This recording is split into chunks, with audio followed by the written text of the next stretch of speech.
امام زمانہ کی سلامتی کے لیے ایک دفعہ صلوات بھیج دیں۔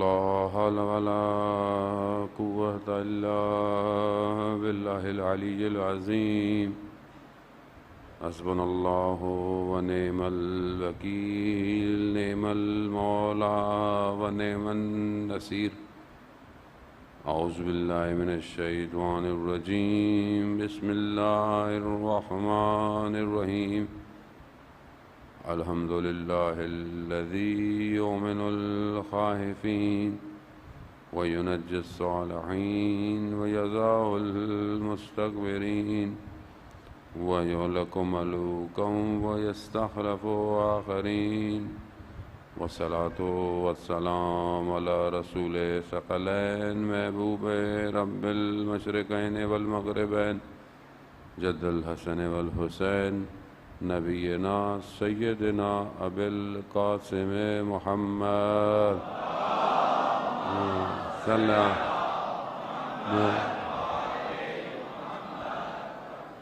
وآلہ الطیبین الطاہرین المعصومین لا سیما بقیت اللہ فی الارضین روحی وارواحنا لتراب مقدم الفدا ولعنت اللہ علی اعدائهم اجمعین بسم اللہ الرحمن الرحیم رب اشرح لی صدری ویسر لی امری واحلل عقدۃ من لسانی یفقهوا قولی اما بعد فقد قال رسول اللہ صلی اللہ علیہ وآلہ وسلم افضل الاعمال امتی انتظار الفرج صلوات بھیج دیں محمد واد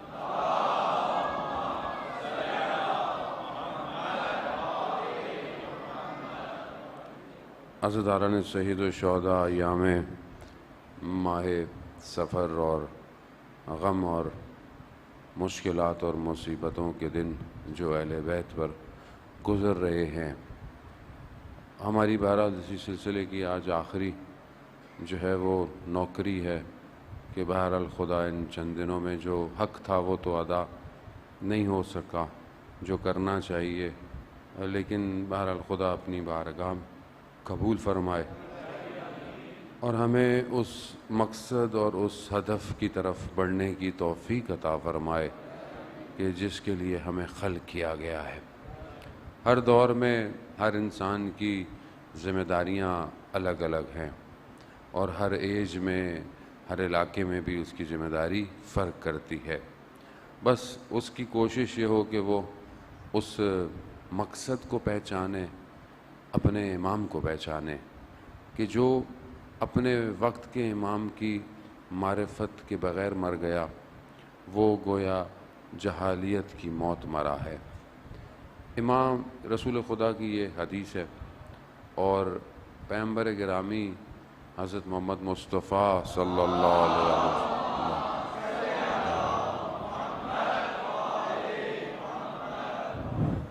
پیغمبر اکرم بہرحال وہ ذات اقدس، وہ ذات کے جس کے لیے پروردگار نے پوری کائنات کو خلق کیا، وہ یہ فرما رہے ہیں کہ جو بغیر معرفت کے امام کے مرا وہ جہالت کی موت، جہالیت کی موت مرا ہے۔ یہ نہیں کہا کہ جو زندگی بغیر امام کے، نہیں، جو مرا، کیونکہ اصل میں موت جو ہے وہ انتقال کر رہی ہے ایک عالم سے دوسرے عالم کی طرف۔ اب جو جس حالت میں اس عالم میں مرے گا وہ دوسرے عالم میں ویسا ہی اٹھایا جائے گا۔ اسی لیے یہ نہیں کہا امام نے کہ جس نے امام کے بغیر معرفت کی زندگی کی، نہیں، مرا۔ مرا کیسے ہے، یعنی اختتام کیا ہے اس کا؟ بھئی ہو سکتا ہے زندگی میں اپنی کچھ ہو، آس پاس کچھ ہو، مانتا ہو، معیار موت کا وقت ہے کہ یہ مرتے وقت کیسا ہے۔ یہی اس کا امتحان ہے کہ جیسے مرے گا، یعنی گویا موت کے وقت تک امام تک پہنچنا ہے۔ اگر نہیں پہنچا تو اس کا مطلب ہے کہ ادھر بھی یہ امام پھر جس امام کے ساتھ مرا اسی کے ساتھ اٹھے گا. یہ بہت ضروری ہے. جو ائمہ کی ذات ہے, جو جسے بار بار جہاں پر یہ رسول فرما رہے ہیں امام کی معرفت, امام یعنی گویا پہنچنا جو ہے اس زندگی کا مقصد وہ امام کو پہچاننا ہے. امام صراط مستقیم ہے, صراط ہے, اہدنا الصراط المستقیم آپ نماز میں پڑھتے ہیں. اگر یہ صراط مل گئی تو وہ جو صراط ہے آخرت والی اس تک پہنچیں گے, کیونکہ وہ صراط اسی صراط کا کنٹینیو ہے, وہ الگ صراط نہیں ہے کوئی. ایسا نہیں کہ اس پل صراط میں جو گزارا جائے گا, وہ صراط کیا ہے, وہ امام ہے. اگر آج امام تک نہیں پہنچے تو پھر وہاں نہیں ملے گا صراط, نہیں چل سکتے, نہیں کہاں جاؤ گے, کیونکہ وہی تو ہے جو جنت اور جہنم کو تقسیم کر رہا ہے. بھائی پل صراط کہاں ہے؟ بات تو دیکھیں, باتیں تو ساری وہی ہیں, زاویے الگ ہیں بس. بھائی پل صراط کیا کر رہا ہے؟ ایک طرف کیا ہے؟ جنت ہے, ایک طرف کیا ہے؟ جہنم ہے. تقسیم کیا کر رہا ہے؟ صراط. قسیم النار والجنہ. کون ہے؟ کہاں جاؤ گے؟ وہ کہاں جائیں گے آپ؟ اللہ اکبر یا رسول اللہ یا علی.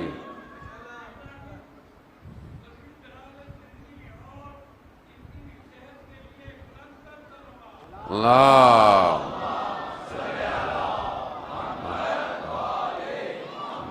خدا آپ سب کو سلامت رکھے. کہاں جائیں گے بھائی؟ پہچانے تو صحیح امام کیا ہے. بغیر پہچانے مر گئے ویسی خسارہ ہے, ادھر تو ویسی ہے. اب یہی تو ہے جو ان کو الگ کر رہا ہے. اب اگر اسی کو نہیں پہچانا تو پھر وہاں معاملہ سنگین ہے. یہاں تو پھر تھوڑا آپ کور کر کے چل جائیں, تھوڑا سا وہ کر کے چل جائیں, وہاں معاملہ کچھ اور ہے, وہ عالم کچھ اور ہے. امام ہر عالم میں اپنے الگ طریقے سے جو ہے وہ ظہور کرتا ہے. ہر عالم میں امام کا ظہور ہے. پیغمبر کی ذات ہے ہی تھی کہ آ کر ان انوار کو اسی نور سے خلق کیا. اور پھر یہ جو پورا عالم ہے, یہ جو ہم آج جس عالم میں ہیں, جو ہمیں نظر آتا ہے, یہ تھوڑا بہت چاند ستارے سورج یہ سب جو نظر آ رہا ہے, یہ بہرحال ایک عالم ہے. اس عالم کا جو نور ہے وہ امام ہے. سورج کو روشنی امام کے وجود سے ہے.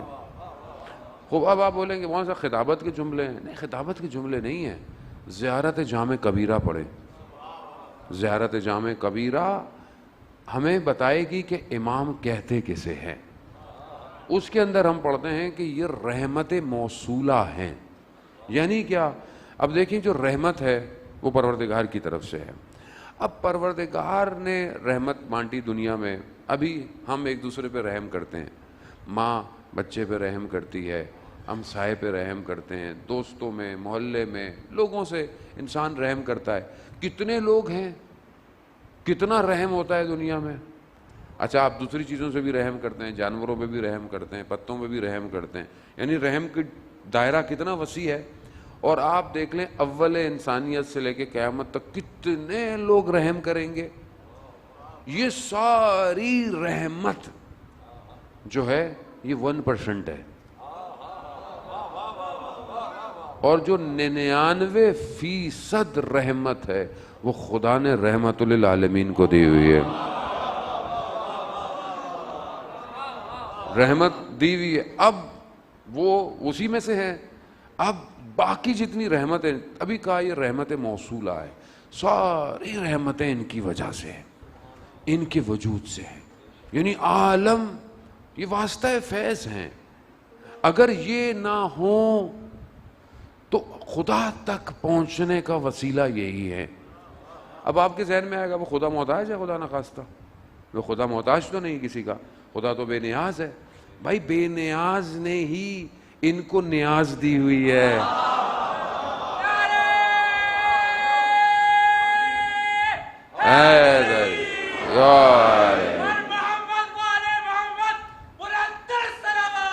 اللہم صلی علی محمد وآلہ. بھائی بے نیاز ہے، بے نیاز ہے. وہ آپ سے مجھ سے پوچھ کے تھوڑی دیتا ہے کسی کو. آپ کو کیا تکلیف ہے؟ وہ جسے چاہے دے. تو اس نے خود ہی دی ہوئی ہے. کہا آنا ہے باب اللہ یہی ہے، باب توحید یہی ہے، یہیں سے آؤ. شارٹ کٹ وہاں نہیں ملے گا، انہی سے ہو. کیوں؟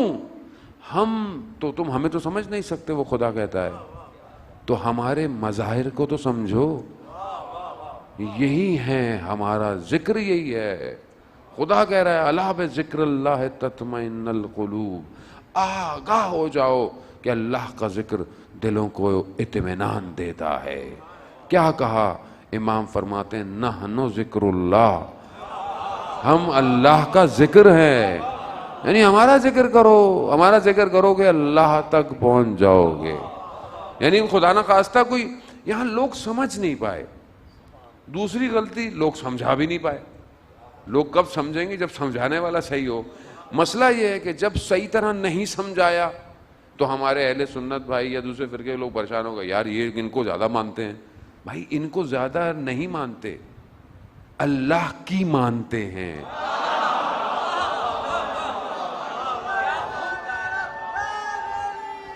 یا علی یا رسول اللہ یا علی اللہم صلی علی محمد علیہ. بھائی یہ نہیں ہے کہ ان کو زیادہ، بھائی خدا کے مقابلے میں تھوڑی مانتے ہیں، خدا کے کہنے پر مانتے ہیں. کیوں؟ کیونکہ کہا یہی ہے. قرآن کہہ رہا ہے. قرآن کیا کہہ رہا ہے؟ خدا کہہ رہا ہے کہ مجھ سے تم محبت کرتے ہو، اگر تم مجھ سے محبت کرتے ہو تو کیا کرو؟ رسول کی اطاعت کرو. پھر رسول کو بھیجا. وہ ساری آپ قرآن کی بہت آیتیں ہیں، میرے پاس وقت نہیں کہ میں اتنا زیادہ آپ کو اس میں لے جاؤں. رسول نے کیا کہا کہ رسول کہہ دو ان سے. قل کا لفظ استعمال ہے قرآن کی آیت میں. قل صیغہ امر ہے، یعنی خدا امر کر رہا ہے. کس کو؟ رسول کو. آپ کو نہیں کر رہا، مجھے نہیں کر رہا. اے رسول کہو ان سے، کہو ان سے. قل کہو. رسول کو کہا ہے، آپ کو مجھے تھوڑی کہا ہے. قرآن کا مخاطب رسول ہے، رسول سے خطاب ہے. آیت رسول خدا سے خطاب کر رہی ہے. کیا کہہ رہی ہے؟ کہہ دو رسول ان سے کہ میں تم سے رسالت کا کوئی اجر کہہ دو. یعنی شرماؤ نہیں، یعنی ایسی بات نہیں ہے، امر الہی ہے پیغمبر کو. کہو کہ میں تم سے کوئی اجر نہیں مانگتا الا سوائے مودت فی القربہ. یہ خدا کا امر ہے. اب ہم لوگ گمان میں، ہمیں پتہ ہی نہیں ہے. بھائی خدا نے کسی اور سے مودت کہی نہیں.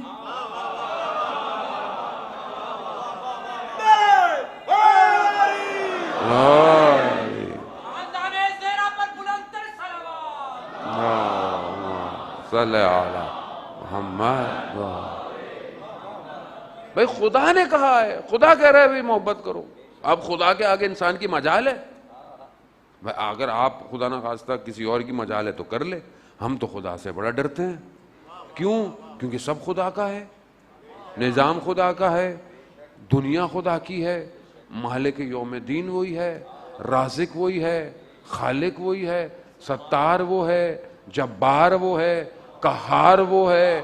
بھائی اتنی صفتیں، اس کے آگے کسی کی مجال نہیں. پروردگار جیسا تو کہتا ہے ہم ویسے ہی کرتے ہیں، ہماری کوئی مجال نہیں. تو عزیزان محترم مسئلہ یہ سمجھایا نہیں گیا، سمجھایا نہیں.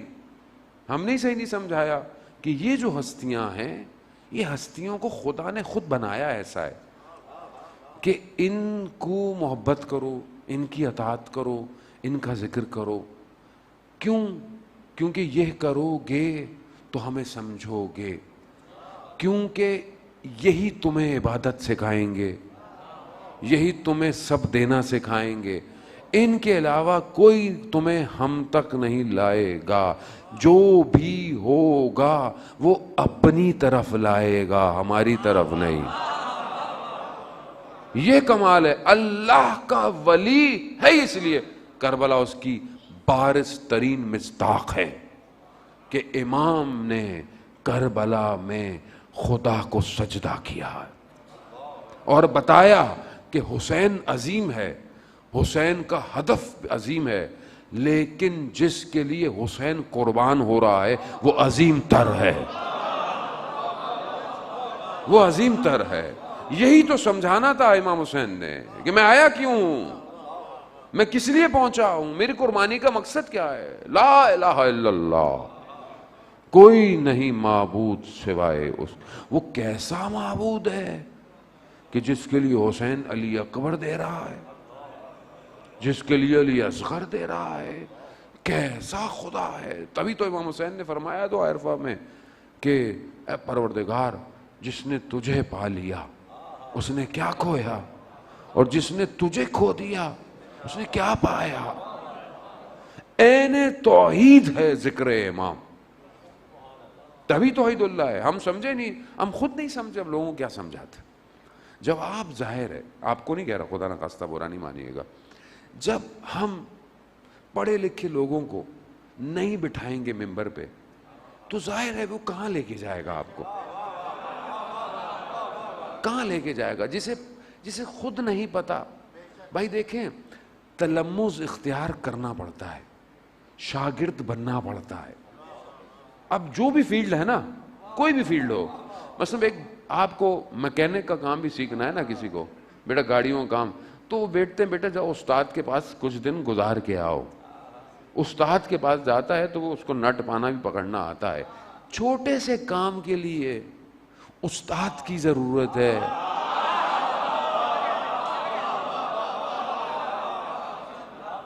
اتنا بڑا کام، کون سا کام ہے جسے انبیاء نے کیا؟ بھائی یہ کس کا کام ہے؟ مطلب یہ میرا کام تھوڑی ہے، اللہ نے انبیاء کو بھیجا۔ کیوں بھیجا؟ لوگوں کو ہماری عبادت کی طرف لے کر آؤ۔ یہ بتوں کی طرف جا رہے ہیں، یہ ستاروں کی طرف جا رہے ہیں، یہ آگ کی پرستش کر رہے ہیں، انہیں بلاؤ میری عبادت کریں۔ اب اس کی طرف بلانے کے لیے کوئی آدمی کہیں سے کچھ لیے بغیر کیسے آ گیا؟ اچھا وہ تو آ گیا، سننے والوں کو اور سلام، وہ بھی سنتے رہے، اور جب گڑبڑ ہو گئی تو بولا یہ کیا ہوا؟ بھائی پہلے دن سے کہہ رہے تھے کہ کم از کم لوگوں کی شخصیت پہ مت جائیں۔ جان محترم، اسلام شخصیت پرستی نہیں سکھاتا۔ یہ ہستیاں مختص ہیں اسلام میں جسے ہم معصوم کہتے ہیں، اس کے علاوہ معصومین نے بھی معیار دیے ہیں، جن کو ہم مانتے ہیں نا وہ ان معیارات پر ہیں جس کی وجہ سے ہم مانتے ہیں۔ ہم حضرت عباس کو کیوں مانتے ہیں اتنا؟ کیونکہ معصوم نے معیار دیا۔ چھٹے امام نے خود حضرت عباس کی تعریف کی ہے، حضرت عباس کی صفات بیان کی، زیارت بیان کی، ان کے لیے حدیثیں بیان کی۔ تو حضرت عباس کا مقام گو کہ مقام تھا کیونکہ اپنے امام کی اطاعت کر رہے تھے، ورنہ اور بھی بھائی تھے امام حسین کے۔ معیار دیا۔ اب جب معیار دیے جائیں تو پھر شخصیتیں نہیں ہوتی، معیار ہوتا ہے۔ اب جب آپ کو معیار دیا جائے کہ دیکھیں یہ نہ دیکھو مولا فرماتے ہیں کہ کون بول رہا ہے، یہ دیکھو کیا بول رہا ہے۔ تو اب جب کیا بول رہا ہے تو کیا بولنا چاہیے تھا؟ یہ اب کیا بول رہا ہے تو مطلب جو بھی بولے؟ بھائی جو امام نے فرمایا ہے کیا اسی طریقے پہ ہے؟ اسی طریقے پہ ہے؟ نہیں ہے۔ میں آپ کو اتنے دن سے زحمت دی دوسرے نظام کو سمجھانے کے لیے کہ وہ جو فرعونیت کا نظام، وہ جو یزیدیت کا نظام، وہ نظام ہے، وہ شخص نہیں ہے، اور یہ نظام رکا نہیں ہے۔ شکست کھایا، شدید شکست کھائی، لیکن پھر آ گیا۔ اب ایک اپنی پوری نئی فارم میں آیا ہے، بول نہیں رہا یزید ہے، بول نہیں رہا فرعون ہے، تو کیسے پہچانیں گے؟ اہل بیت نے معیار دیے،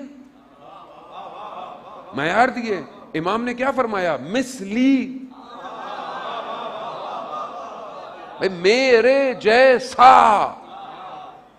اس جیسے کی. اب اس میں کیا ہے؟ پورا معیار ہے. فاسق ہے، فاجر ہے، شرابی ہے، نشہ خود نہیں اکیلا، پورے سسٹم کو اسی طرف لے کے آتا ہے. تو اب ویسٹ کا سسٹم، اب پورا جو سسٹم پوری دنیا پہ جو حاکم ہونے کی کوشش کر رہا ہے کیا ہے؟ فاسق ہے، فاجر ہے، نشے کی طرف پوری دنیا کو لے کے آ رہا ہے، کرپٹ ہے، بے حیائی ہے، برائی ہے، محرم نامحرم ختم کر رہا ہے، حلال حرام ختم کر رہا ہے. پورا معیار دیا. اب یہ جو پورا نظام، پوری دنیا کا نظام جو حاکم ہے، جس میں اکانومکس بھی ہے، پورے دنیا کا ورچوئل سسٹم ہے، پورے دنیا کا میڈیا، یہ چند کمپنیوں کے قبضے میں پوری دنیا کا میڈیا ہے. پورے دنیا کا نظام، news channel, entertainment channel, animation, cartoon, newspaper, magazine, Instagram, Facebook, YouTube, سب انہی کا ہے، سب ان کا ہے، پورا نظام ان کا ہے. آپ بولے نہیں ہمارا ہے، ہم بھی اپلوڈ کرتے ہیں. اچھا، قاسم سلیمانی کی تصویر اپلوڈ کریں،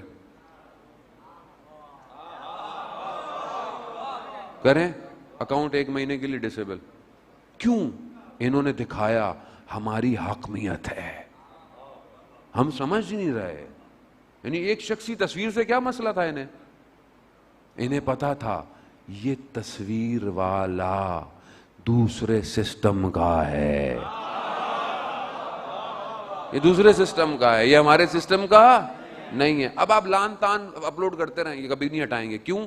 کیونکہ یہ ان کے سسٹم کی ہے، یہ ان کے سسٹم کی. ہم سمجھ ہی نہیں رہے. یہ ان کے جو ان کے سسٹم کی اسے آنے دیں گے. ہمیں پتہ نہیں کیوں بچا کے رکھا ہوا ہے، چھوڑ نہیں رہا، سمجھ میں نہیں آ رہا ہے انہیں. یا ان کی آنکھوں کے آگے اندھیرا آ گیا، جیسے شب ہجرت میں آ گیا تھا. اندھیرا ہے. خدا جسے چاہے جہاں چاہے بچا سکتا ہے، جہاں چاہے آواز. کیونکہ بہرحال یہ جہاں اپنی طاقتیں سمجھتے ہیں وہاں اس کی طاقتیں بھی چل رہی ہیں. عزیزان موت، اب اتنا بڑا سسٹم ہے یہ. اب آپ کو سمجھ میں آیا؟ آپ کے ہاتھ میں بھی سسٹم انہی کا ہے، آپ کے گھر میں سسٹم، سب انہی کا سسٹم ہے. آپ موبائل آف کر لیں، آپ سمجھیں کہ پتہ نہیں ہوگا. آپ موبائل آف کر کر بھی گھومتے رہیں، یہ پورا ڈیٹا دے دے گا کہ یہ شخص کہاں کہاں کہاں گیا ہے. اتنا دقیق سسٹم ہے. آپ بچے کو موبائل دیں، بچہ جب موبائل کو دیکھ کر گیم کھیلے گا تو جو ایڈ آئیں گے، ایڈورٹیزمنٹ، وہ بچے کے حساب سے آئیں گے. وہی موبائل، وہی گیم آپ کھیلیں، کوئی اور ایڈ آئے گا. اسے کیسے پتا بچہ کھیل رہا ہے باپ کھیل رہا ہے؟ کیسے پتا؟ فیس ریکگنیشن کر رہا ہے. بہت دقیق سسٹم ہے عزیزان محترم. ہمیں تو پتہ نہیں کن باتوں میں الجھا دیا گیا، ادھر ادھر ہمیں سمجھایا ہی نہیں گیا. اب یہ جو اتنا بڑا سسٹم ہے، اب کون ہے؟ وہی فرعونیت ہے، وہی یزیدیت ہے، بے پردگی، بے حیائی، برائی، یہ سب کیا ہے؟ فرعونیت کا سسٹم ہے. اب اتنا بڑا سسٹم، ٹھیک ہے، اب اس کے مقابلے میں کیا ہو؟ اس کے مقابلے میں کیا ہو؟ خاموش ہو جائیں یا کوئی سسٹم ہوگا؟ تو یقیناً اس وقت بھی یزید حاکم تھا ساری مملکت پر، ایک مملکت پر نہیں، ساری مملکت. اسلام بہت پھیلا ہوا تھا، دور دور تک اس نے سب اپنے سسٹم لے لیا تھا قبضے میں. تو کون آیا اس کے مقابلے میں؟ اللہ کا ولی آیا. چاہے دیکھنے میں تھوڑے ہی تھے لیکن اللہ کا سسٹم تھا، آیا. اب اس اتنے بڑے سسٹم کے مقابلے میں کون آئے گا؟ کون آئے گا؟ اللہ کا ولی. تو اب اللہ کا ولی اگر غیبت کے پردے میں ہے تو کیا ہم سوتے رہیں؟ تو کچھ تو کرنا ہے. تو پھر کوئی تو سسٹم ڈیولپ کرنا پڑے گا نا جو اس کے مقابلے میں آئے. اب اگر کوئی ایک سسٹم آج کے دور میں اس امام کے سسٹم کے قریب ہے یا امام کے سسٹم تک پہنچ رہا ہے تو وہ کس کے مقابلے میں ہے؟ یزید اور فرعون کے مقابلے میں ہے. اور اب اگر کوئی شخص آئے، اسی منبر پہ آئے اور اس سسٹم جو امام کی طرف بڑھ رہا ہے اس کے خلاف باتیں کرے. نہیں سمجھے آپ لوگ؟ یعنی کون سا سسٹم ہے اس ٹائم جو امام کی طرف لے کے جا رہا ہے؟ ملیشیا، سعودیہ، کوئی اور دنیا کا سسٹم؟ بھائی مسلمانوں کی بات کریں گے، کافروں کی تو بات کرنے سے رہے، کافر تھوڑی امام کے پاس جائے گا، مسلمان. تو اب اگر یہ مراجعین کا سسٹم، مرجیت کا سسٹم اگر یہ امام کی طرف بڑھ رہا ہے، امام کی طرف لے کے جا رہا ہے، اور اب کوئی آئے اسی منبر پر مراجع کو برا بھلا کہے، تو پھر یہ کس سسٹم کا نمائندہ بیٹھا ہے یہاں؟ امام کا یا یزید کا؟ اب آپ بولیں گے یار مولانا آپ کیسی باتیں کر رہے ہیں. بھائی کیسی کیا باتیں کر رہے ہیں؟ نابینا ہے؟ کبوتر کی طرح آنکھ بند کر کے بیٹھ جاؤ کہ بلی نہیں کھائے تمہیں؟ یعنی نابینا ہے. صاف نظر آ رہا ہے ازہر من الشمس ہے کہ مرجیت کا نظام فرعونیت کے مقابلے میں کھڑا ہوا ہے پوری دنیا میں. عراق سے باہر نکال دیا، سیریا سے باہر نکال دیا، ہر جگہ یہی نظام ہے، یہی سسٹم ہے. یہی سسٹم کو تابع کرنے والے شہیدوں کے خون کے قطرے ہیں جنہوں نے آپ کے نجف سے کربلا کے راستے کی حفاظت کی ہوئی ہے، جنہوں نے روزوں کی حفاظت کی ہوئی ہے. میں نے آپ نے تھوڑی کی ہے، ہم تو چلے جاتے ہیں آرام سے. وہ تو بہرحال ابھی کرونا وائرس اور صحت کی وجہ سے وہ نہیں آنے دے رہے، ورنہ انہیں کوئی مسئلہ نہیں ہے. وہ تو آپ کی صحت کا خیال رکھ رہے ہیں کہ دنیا سے لوگ آئیں گے مریض ہو جائیں گے. زائرین امام حسین کی حفاظت بھی فرض ہے. جہاں زیارت واجب ہے وہاں زائر کی حفاظت بھی فرض ہے. تو جیسے آپ جب جاتے ہیں، اور وہ کتنے خادم ہیں زائروں کے، وہ آپ کو تھکنے نہیں دیتے، آپ کو پیاسا نہیں ہونے دیتے، آپ کو تکلیف نہیں دیتے. کیوں؟ کیونکہ زائر امام حسین ہے.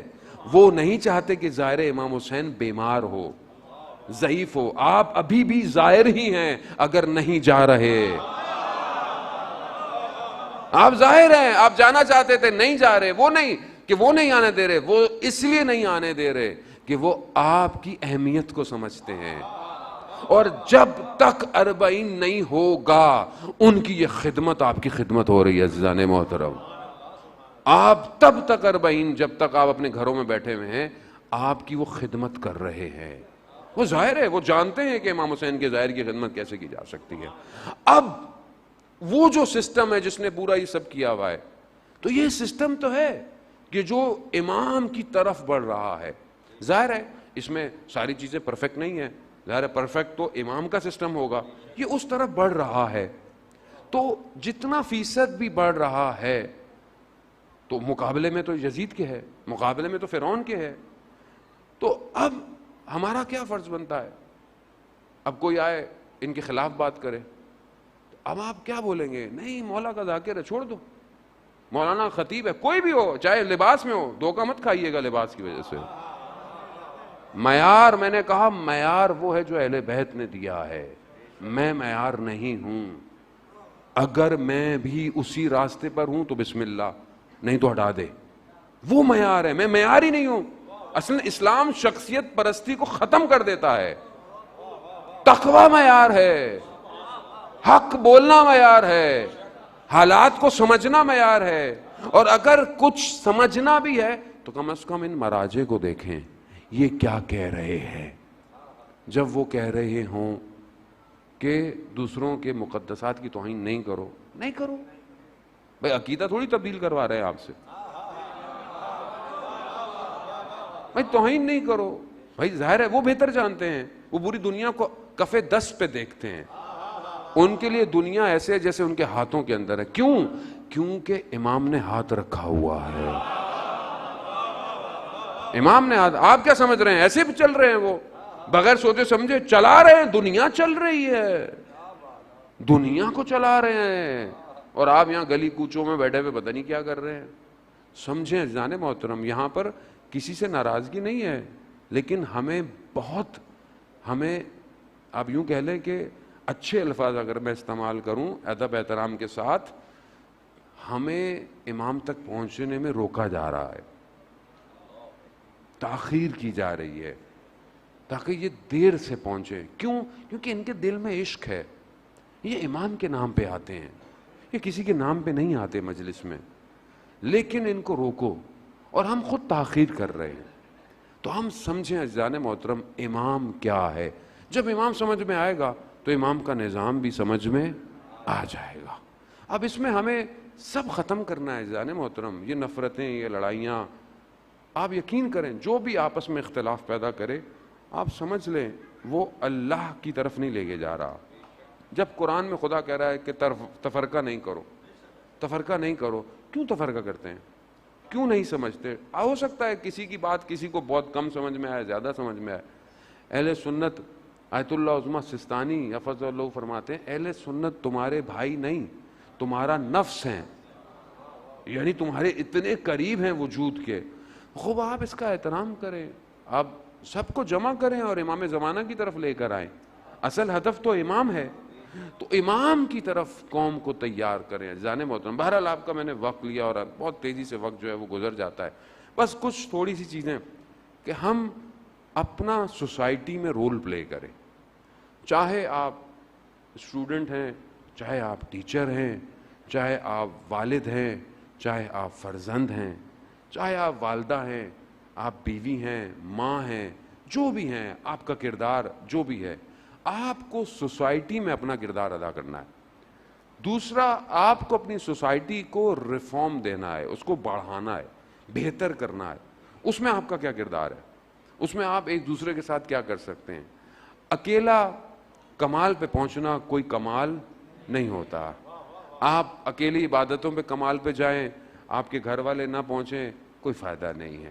آپ کے دوست احباب نہ پہنچیں, آپ اکیلے فائنینشلی گرو کر رہے ہیں, آپ کے رشتہ دار, آپ کے دوست اگر فائنینشلی گرو نہیں کر رہے تو صحیح نہیں ہے. آپ سب کو لے کے چلیں اور اپنی سوسائٹی کو علمی طور پر, عملی طور پر امام کے لیے تیار کریں. اب اس میں پہلی چیز ہمارا اپنا گھر ہے. ہمارا گھر میں کردار کیا ہے؟ مسجد میں میں بہت اچھا ہوں, امام بارگاہ میں بہت اچھا ہوں, ہو سکتا ہے آفس میں بہت اچھا ہوں, لیکن گھر میں اچھا نہ ہوں. گھر میں اپنی زوجہ کے ساتھ اپنے والدین کا احترام نہ کرتا ہوں اس طرح. حقوق کیا ہے میرے؟ والد کے آگے قدم نہ بڑھاؤ, رسالہ حقوق میں ہے. والد کی طرف انگلی سے اشارہ نہ کرو, والد کو اس کے نام سے نہ پکارو. والد اگر کمرے میں آئے تو کھڑے ہو جاؤ. کیوں؟ رسالہ حقوق ہے, ائمہ نے حقوق بیان کیے. اسی طرح میاں بیوی کے حقوق ہیں, استاد شاگرد کے حقوق ہیں, ہمسائے کے حقوق ہیں. پہلا حقوق ہمسائے کا حد اقل یہ ہے کہ اس کے لیے دعا کرو. ہم دعا کرتے ہیں اپنے ہمسائے کے لیے. وہ خاتون جنت جو اول و آخر پوری دنیا کی خاتون, وہ 40 ہمسایوں کے لیے رات کو دعائیں کرتی تھی. ہم دعا کرتے ہیں. تو مسئلہ یہی ہے کہ دیکھیں ہم ابھی سوسائٹی میں ریفارم نہیں لا پا رہے, ہم سوسائٹی تبدیل نہیں کر پا رہے. اس میں کوئی فرق نہیں پڑتا آپ کا مذہب سے, کوئی بھی فرقہ ہو, کوئی بھی مذہب ہو, انسانیت انسانیت ہے. ہم صلہ رحمی, محبتیں, پازیٹیوٹی, نیگیٹیوٹی معاشرے میں کتنی پائی جاتی ہے. انسان دوسرے کے بارے میں نیگیٹو سوچتا ہے. ذرا سا کچھ ہو جائے تو کہتا ہے اوہو اس نے کیا ہوگا, اس نے سوچا ہوگا. کیوں نیگیٹیوٹی ہے؟ کیونکہ معاشرے میں نیگیٹیوٹی بھری جا رہی ہے. میڈیا اپنا کردار ادا کر رہا ہے اس میں ٹھیک ٹھاک.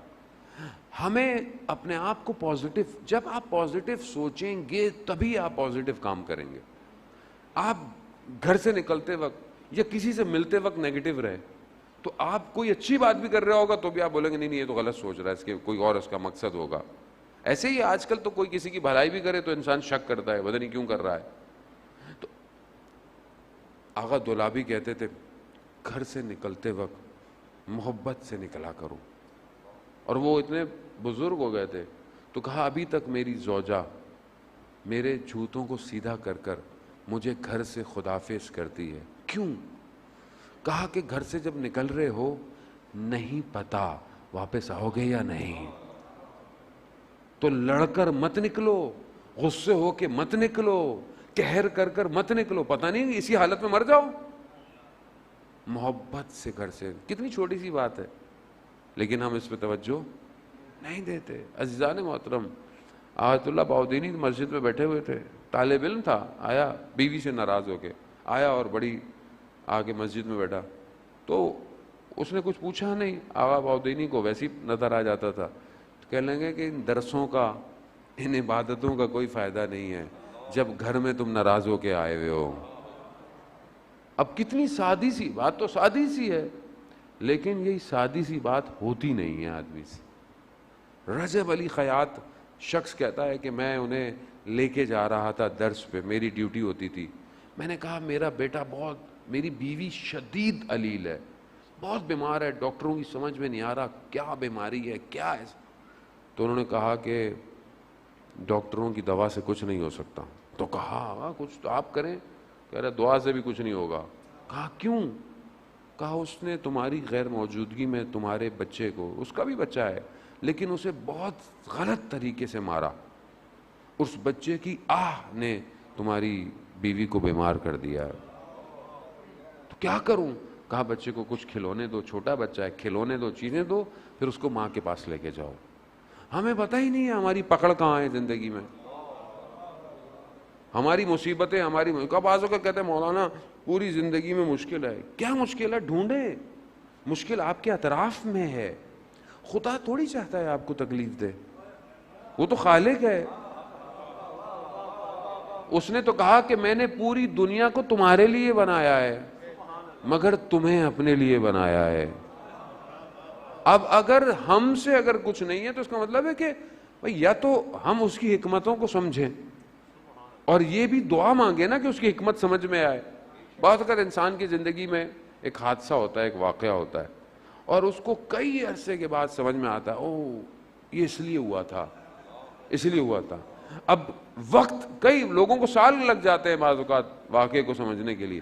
تو آپ اپنے آپ کو اس قابل لے آئیں نا کہ جب واقعہ ہو رہا ہو تو زمین پھٹ جائے اور حقیقت آپ کو پہلے ہی نظر آ جائے. کیسے سمیٹیں گے؟ ظاہر ہے اپنے آپ کو اس قابل کرنا پڑے گا. عزیزان محترم, سادہ آدمی امام کو نہیں چاہیے, تھوڑی سی محنت تو کرنی پڑے گی. تھوڑے واجبات اچھے کریں, قرآن کی تلاوت, کوئی تلاوت کرے. اب دیکھیں عبادتیں اپنی جگہ پر ہیں ساری, لیکن جب آپ کوئی عبادت کر کر امام کو ہدیہ کر دیں, تو ایک تسبیح پڑھ کے صلوات کی اگر آپ امام کو ہدیہ کر دیں تو امام آپ کو خالی چھوڑیں گے؟ اللہم صلی علی.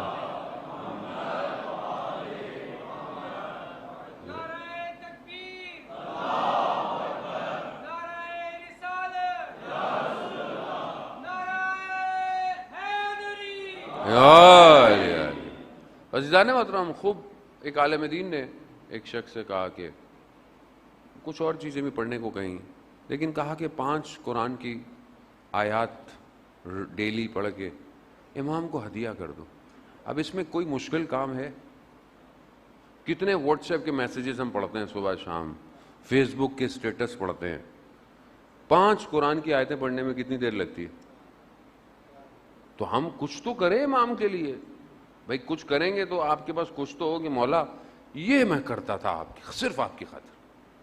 تو اپنی زندگی میں بنائیں کہ ہم امام کے لیے کیا کریں. عزیزان محترم, بہرحال امام کی تڑپ بڑی ضروری ہے.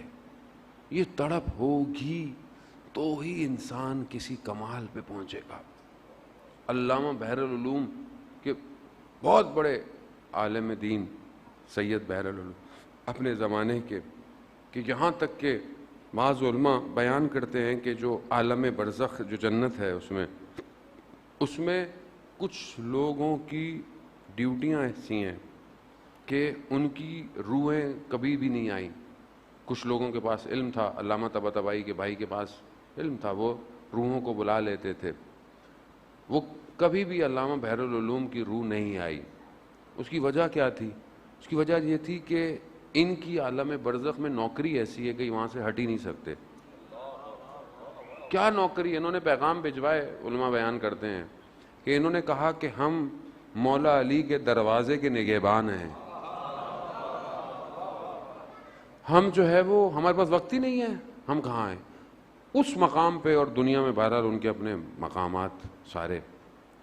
ان سے پوچھا ایک دفعہ علامہ طباطبائی نے اس بات کو مشہد مقدس میں ان سے کسی نے پوچھا تو انہوں نے کہا کہ فلاں عالم دین ان کے ساتھ مرزا کمی جو کہ کم میں شیخین قبرستان میں دفن ہے، مرزا کمی جن کے لیے یہ کہا جاتا ہے، خود ان کا مقام ایسا ہے کہ کم کے معاملات میرے سے حل کروایا کرو، بی بی معصومہ کے پاس نہیں جایا کرو، وہ عالم کی شفاعت کے لیے ہیں۔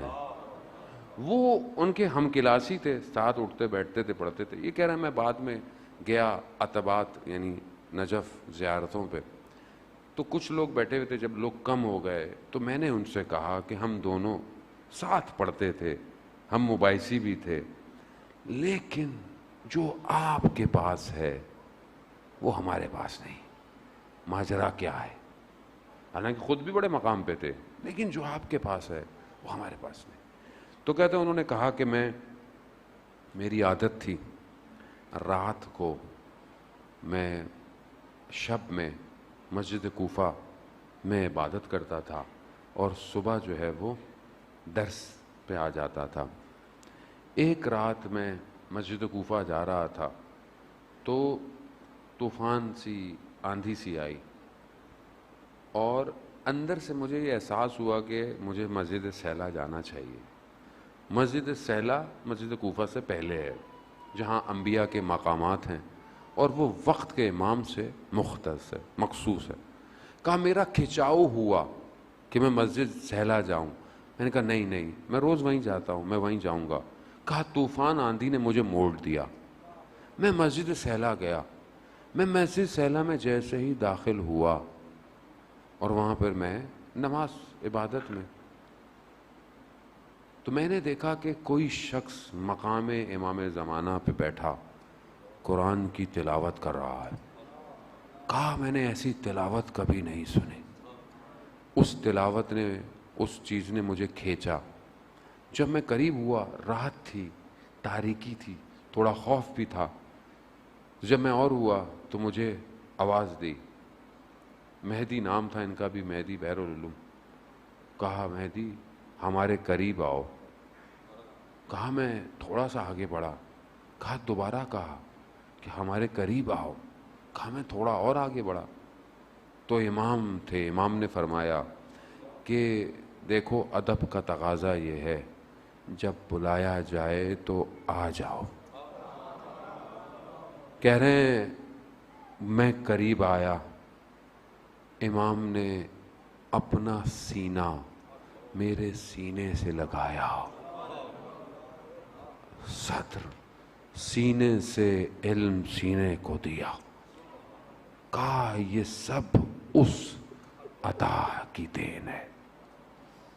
یعنی امام کہاں پہنچ گئے لوگ تاریخ میں۔ ہم بہرحال ہم خطا کار ہیں عزیزان محترم، گناہ گار ہیں، ہماری آنکھیں گناہ گار ہیں، لیکن بہرحال تڑپ تو ہونی چاہیے کہ کب دیکھیں گی یہ آنکھیں متا ترانا و نراکا، کب آپ ہمیں دیکھیں گے، کب ہم آپ کو دیکھیں گے۔ عزیزون الیہ دعائے ندبہ پڑھتے ہیں آپ لوگ ماشاءاللہ۔ میں پوری مخلوق کو دیکھتا ہوں مگر آپ کو نہیں دیکھتا۔ غم نہیں ہے، افسوس نہیں ہے، پریشانی نہیں ہے۔ ابھی میں نے یہاں مجلس میں آنا اور میں نہ آؤں، آپ بولیں گے کہاں رہ گئے مولانا، ادھر دیکھیں گے ادھر دیکھیں گے، کوئی گھڑیاں دیکھیں گے، کوئی یہاں دیکھیں گے، 5 منٹ بھی دیر ہو جائے اور ایک شخص 1186 سال 87 سال ہو گئے نہیں آیا۔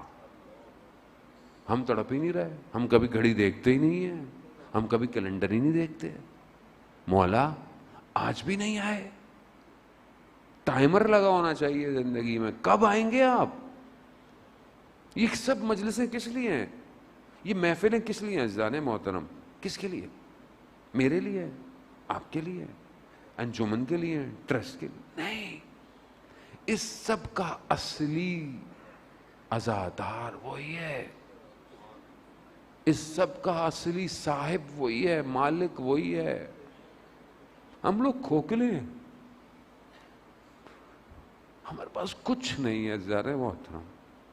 ہم جمع اس لیے ہوتے ہیں کہ شاید وہ آ جائے، کسی دن نظر آ جائے. کب تک یہ زندگی بغیر اس کے گزرے گی؟ یہ ستارے زندگی کے غروب ہو گئے اور وہ نہ آیا، کیا ہوگا؟ کہاں ہے وہ زندگی میں؟ بہت ضروری ہے جان محترم. اگر امام، ہم بھی جب کم گئے تھے ہمیں بھی یہی تھا کہ شاید کم کی گلیوں میں امام مل جائے گا، لیکن ہم بھی جا کے کم میں گم ہو گئے. لیکن یہ بھی خود ان کا لطف رہا، کرم رہا کہ انہوں نے ہمیں استعمال کیا کہ جاؤ لوگوں میں اور لوگوں کو ہماری محبت کی طرف بلاؤ.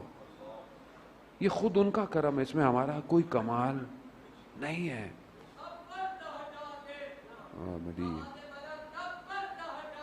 یا مہدی، یا مہدی، یا مہدی، یا مہدی، یا مہدی، یا مہدی، یا مہدی، یا مہدی، یا مہدی،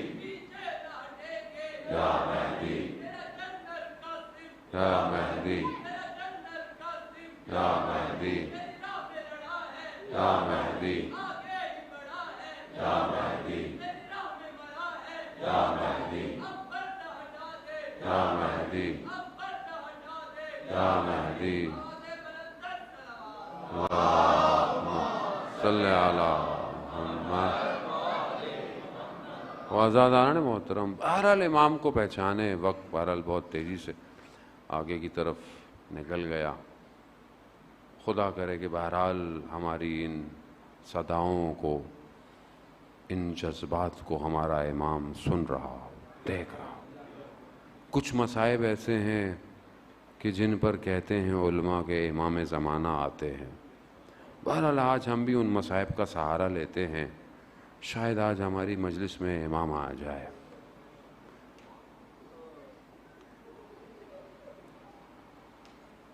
عزیزان محترم، غازی عباس کے مصائب ایسے ہیں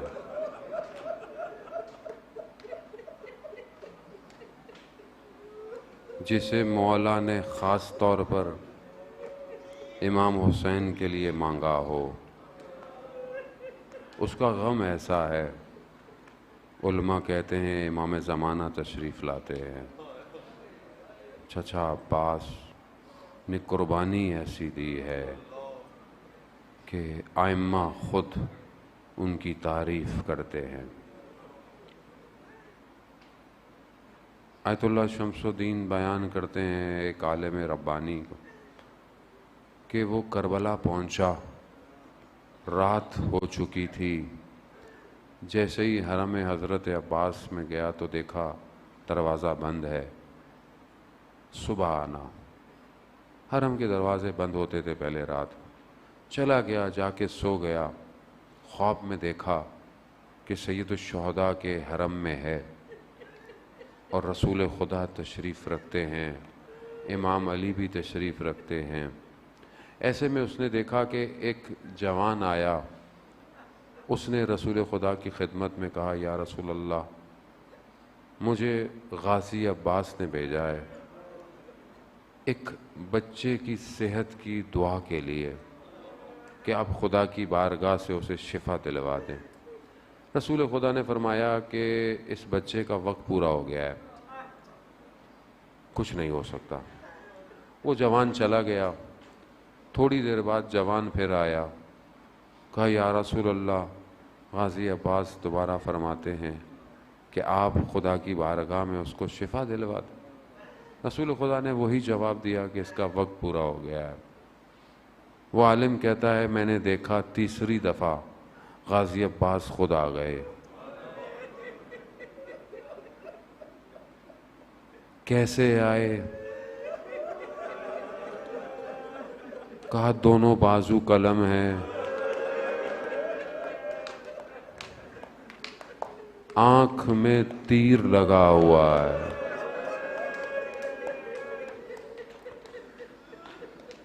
اور رسول خدا کو کہا یا رسول اللہ، میرا نام باب الحوائج کیوں ہے؟ یا میرا یہ نام ہٹا دیں، لقب ہٹا دیں، یا اس بچے کو شفا دلوا دیں، اس کی ماں ہم سے متصل ہے۔ رسول خدا نے ہاتھ اٹھائے، کہا علی میں دعا مانگتا ہوں، آپ آمین کہیے گا۔ یہ عالم خواب سے بلند ہوا، اٹھا، سو کے اٹھا، حرم بھاگا۔ اس نے خادم سے پوچھا کوئی حرم میں ہے؟ کہا نہیں، حرم خالی ہے۔ کہا کوئی ہے؟ کہا ہاں، نجف کا جو ایک قبیلہ ہے نا، اس کے سردار کا ایک ہی بیٹا بیمار ہے، اس کی ماں رات سے زری کے مقابلے میں بیٹھی ہوئی ہے۔ کہا دروازہ کھولو۔ اندر گیا، وہ عالم اندر گیا اور کہا بی بی جا، غازی عباس نے تیرے بچے کو شفا دلا دی۔ اللہ، باب الحوائج ہے، حاجتوں کا دروازہ ہے۔ خدا سارے مریضوں کو جن کے نام لیے ہوئے ان کو سب کو شفا عطا فرمائے۔ ہاں آزاد آ رہا ہوں، مطلب بھائی باب الحوائج سے ہم بھی کوئی حاجت مانگیں، حاجت کوئی نہ کوئی تو مانگے، ہم بھی حاجت مانگے۔ خوب کیا حاجت؟ ایک ہی حاجت۔ ہر سال جب بھی توفیق ہوتی تھی، جو کہ چند سالوں سے ہو رہی تھی، وہ کربلا کی زیارت تھی 40 میں، ہمیشہ جا کر میں ایک دعا مانگتا تھا۔ وہ یہ تھی، غازی عباس کی خدمت میں متصل ہو کر ان سے توسل کرتا تھا کہ جس طرح آپ نے اپنے وقت کی امام کی اطاعت کی، ویسی اطاعت ہمیں ہمارے امام کی کروا دے۔ باب الحوائج ہے، حاجتوں کو پورا کرتا ہے۔ عزاداران محترم، اب ہر حال روز عاشورہ آیا۔ روز عاشورہ بڑا سخت تھا۔ جب جو بھی لڑنے جاتا تھا تو غازی عباس فوجوں کو دور کرتے تھے خیموں سے۔ ایسے میں زہیر ابن کین سے ملاقات ہوئی۔ زہیر نے کہا عباس ایک بات کہنی ہے۔ کہا کہ ابھی وقت نہیں ہے کسی بات کا۔ کہا نہیں، آپ کے بابا کی ایک بات یاد آ گئی۔ بابا کا نام سنا تو عباس رک گئے۔ کہا کیا بات ہے؟ کہا آپ کو پتہ ہے نا آپ کے بابا نے آپ کو کس دن کے لیے مانگا تھا؟ کہا عباس آج وہی دن ہے۔ حضرت عباس نے کہا تم مجھے جوش دلا رہے ہو۔ ایک انگڑائی لی، گھوڑے کی لگامیں ٹوٹ گئی۔ ایک وار کیا، کئی گردنیں جہنم واصل، مگر اجازت نہ ملی عباس کو۔ علماء بیان کرتے ہیں بہرحال غازی عباس نے کئی دفعہ مولا سے کہا مجھے لڑنے دیں، مجھے اجازت دیں، تو کہتے ہیں امام نے یہ فرمایا ہوگا کہ عباس تم ہمارے لشکر کے علمدار ہو۔ لشکر ہی نہیں، صرف علمدار ہے۔ لشکر تو گیا، سب سو رہا ہے۔ ایسے میں وہ جو مشکیزہ علم کے ساتھ ہے نا، وہ اس بچی کی یاد دلاتا ہے۔ وہ بچی جسے اپنے بھائی کی پیاس کا زیادہ احساس تھا، جس نے بھائی کی پیاس کے لیے چچا کو بھیجا، لیکن یقیناً اس بچی نے پھر کبھی پانی نہ مانگا ہوگا کہ ایک پانی لینے میرا چچا گیا واپس نہیں آیا۔ ہاں آزادارم، امام نے پانی کی اجازت دے دی، پانی کی اجازت لینے چلے۔ مشکیزہ پہنچ گئے غازی عباس، روک نہیں پائے۔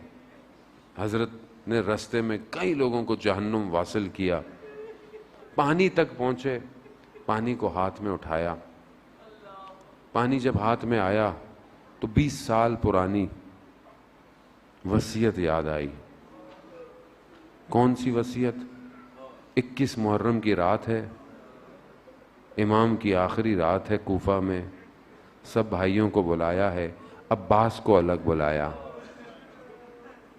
عباس ایک وقت آئے گا تم پانی تک پہنچ جاؤ گے،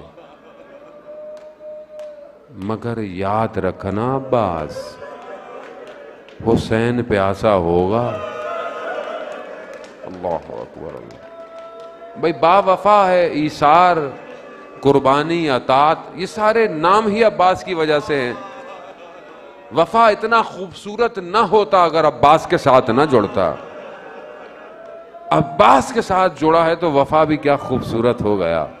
پانی کو پانی پہ مار دیا، مشکیزہ بھرا، دیر لگ گئی. کیوں؟ مشکیزہ بڑا خشک تھا. بھرا رکھا، امید خیموں تک، پانی امید ہے خیموں تک. عباس چلے، انہوں نے روکنا چاہا، نہ روکا. دایاں بازو شہید، بایاں بازو شہید، نہ علم گرا نہ مشکیزہ چھوڑا. اٹھ اٹھ کے دیکھتے رہے خیمے کتنی دور ہیں. اٹھ اٹھ کے. کیوں؟ کیونکہ یہ پہنچانا ہے نا. باوفا ہے، امید ہے، یہ امید ہے جو جا رہی ہے. دشمن نے کہا کون سی طاقت ہے جو عباس کو روک نہیں سکتی؟ تو ایک نے مشکیزے کی طرف اشارہ کیا.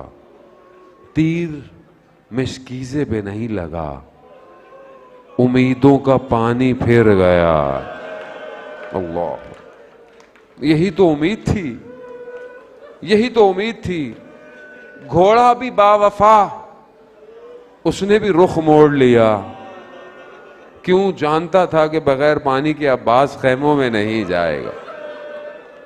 اسی اسنا میں ایک تیر آیا جو آنکھ میں لگا. بس اب پڑھنے کی ضرورت نہیں ہے، سمجھنے کی ضرورت ہے کہ جب کوئی چیز آنکھ میں آتی ہے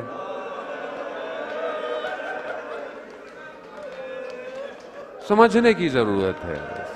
اللہ اکبر. اسی اسنا میں ایک گرز آیا. ایک عالم دین بڑے مصائب پڑھتے تھے عباس کے. حضرت عباس خواب میں آئے. کہا تو ہمارے مصائب نہیں پڑھتا؟ کہا مولا پڑھتا تو ہوں. کہا نہیں، تم یہ نہیں پڑھتے ہم زین سے زمین میں آئے کیسے. اللہ، یہاں بھی کہنے کی ضرورت نہیں ہے. جب کوئی اونچائی سے نیچے آتا ہے تو ہاتھوں کے سہارے.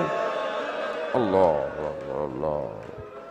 بس عزاداران محترم، عباس آ گئے. کیسے آئے نہیں پتا، آ گئے.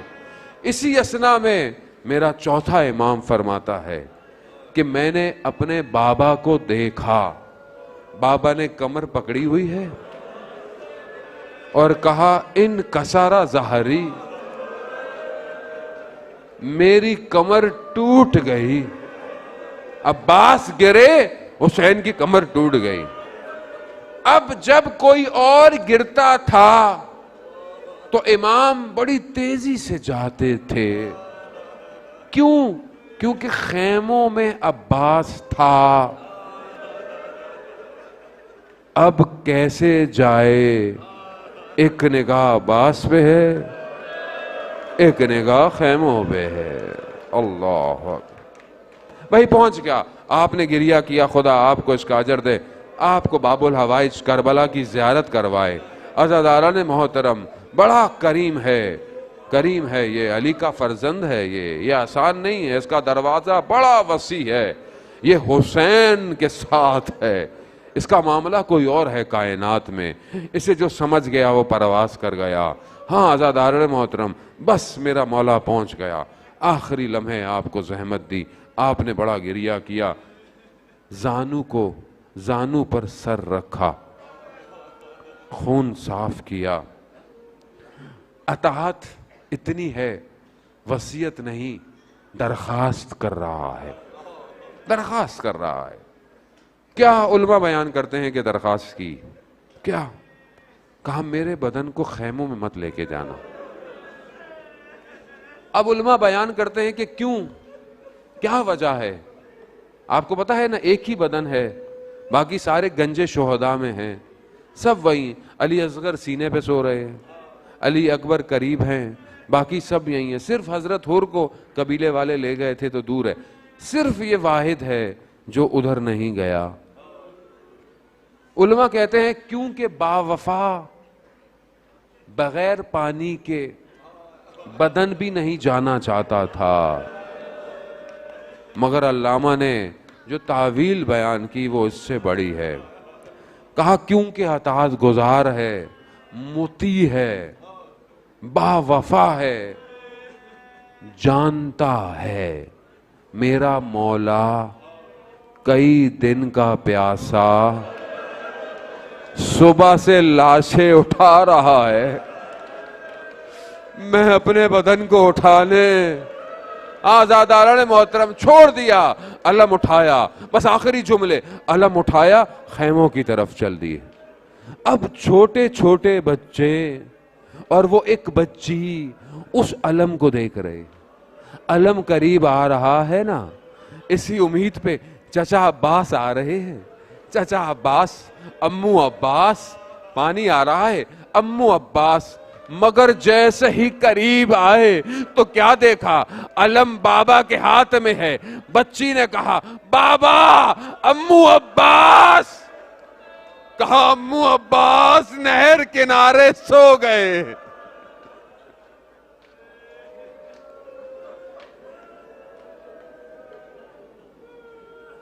الا لعنت اللہ علی القوم الظالمین وسیعلم الذین ظلموا ای منقلب ینقلبون۔ پروردگار امام زمانہ کے ظہور میں تعجیل عطا فرما، ہمیں ان کے ناصروں ان کے مددگاروں میں شمار فرما۔ پروردگار ہماری اس عبادت کو اپنی بارگاہ میں قبول فرما۔ جو مریض ہیں غازی آباد کے صدقے شفاء کاملہ اور عاجلہ عطا فرما۔ پروردگار جہاں بھی مجلس ماتم جلوس عزاداری ہے ان سب کی جان مال عزت آبرو کی حفاظت فرما۔ پروردگار ہمارے ملک پاکستان کو عزت استحکام عطا فرما، اس کے دشمنوں کو نیست اور نابود فرما، مسلمانوں کو آپس میں اتحاد محبت کے ساتھ رہنے کی توفیق عطا فرما، مومنین میں آپس میں محبت کے ساتھ رہنے کی توفیق عطا فرما، اور جو بھی یہ فتنے سازشیں کر رہی ہیں پروردگار ان کو نیست اور نابود فرما۔ پروردگار ہمیں کوئی غم نہ دے سوائے غم حسین کے۔ پروردگار ہمیں اس مجلس ماتم عزاداری سے اپنے وقت کے امام تک پہنچنے کی توفیق عطا فرما، ہمیں امام کے لیے اپنے گھروں کو آمادہ کرنے کی توفیق عطا فرما، جہاں جہاں بھی مسلمان اپنی آزادی کی جنگیں لڑ رہے ہیں انہیں کامیابی عطا فرما، اسلام کے دشمنوں کو نیست اور نابود فرما۔ پروردگار ہمیں اور اس ہمارے گھروں کو قرآن کی تلاوت سے منور فرما، ہمارے محرومین کی اہل بیت کے صدقے میں شفاعت نصیب فرما۔ پروردگار ہمیں حج عمرہ اور زیارات کی توفیق عطا فرما۔ اللہم ارزقنا زیارت الحسین فی الدنیا و شفاعتہ فی الآخرہ۔ صلوات بھیجتے محمد۔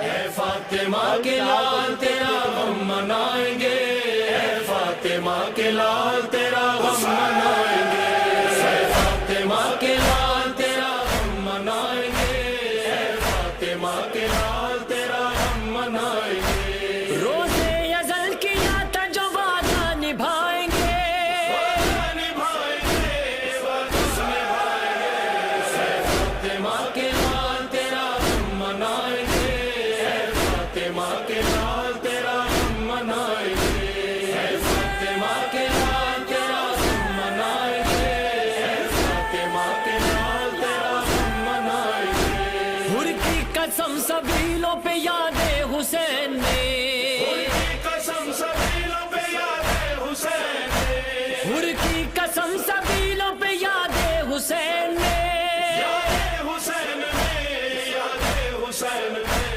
دشمن کو بھی حسین کے پانی پلائیں گے، روزے ازل کیا تھا جو وعدہ نبھائیں گے،